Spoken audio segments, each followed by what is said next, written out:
Hey everyone. So I want to go over exporting maps from Substance Painter, especially if we are using subsurface scattering, like we've got turned on with this creature right here. So by default, scatter maps do not um, come out of Substance Painter, so we just need to set up a map for it to come out to. So what we're going to do is we're going to go up to File, Export Textures. You want to make sure that we're exporting everything out for each one of these items. And you want to make sure you set up your proper directory. So this one's going to a folder that my textures are going to be sitting in. You want to make sure the file type is set. Can be PNGs, TIFFs, whichever one you prefer. Just make sure it's something that can carry an alpha. So like JPEGs would not work. Okay, so we're going to go over to output template, and I'm going to drop down to RenderMan Pixar Surface. Click on that.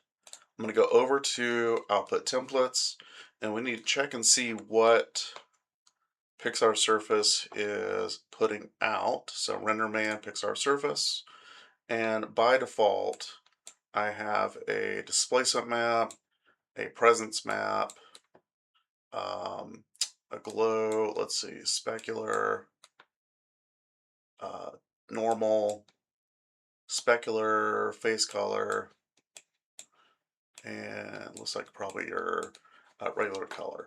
So we can actually create additional maps here. So you can do grayscale, RGB, R plus G plus B, RGB plus A, and then R plus G plus B plus A.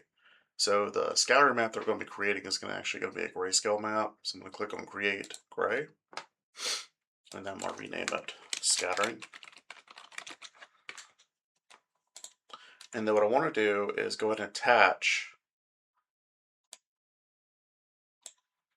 scattering right here and drop it into the gray channel, just like that.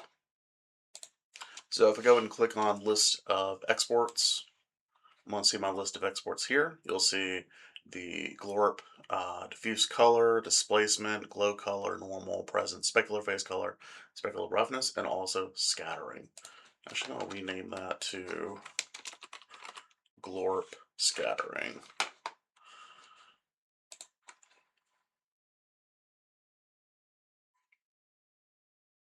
And I need to make sure let me double check this real quick. I'm going to go ahead and highlight, because I need this to carry the name of the mesh and then the map as well. So what I want to do is I'm going to go back over to output, and you'll see where it has like $ texture set right here. I'm going to copy, paste, and then I'm going to take out glorp. So it should say $mesh, $texture set, and then scattering. And then we'll take a look here. It should say, yep, glorp, bear, scattering, glorp, body scattering. So there we go. So I want to make sure it all sets up properly. Otherwise, it's just going to be a bunch of ones that are just named glorp scattering, glorp scattering, glorp scattering. And we don't really want that. Okay. So, good to go. Go ahead and click on export. And it'll start outputting out the maps.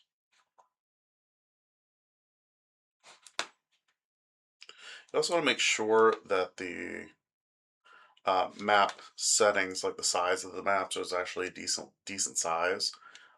So what we'll do once this is finished, I'm gonna double check and make sure my sizes are actually like proper. Pause for 1 second. Okay, so yeah, it looks like they were all set to 4096, which is fine. So we'll stick with that.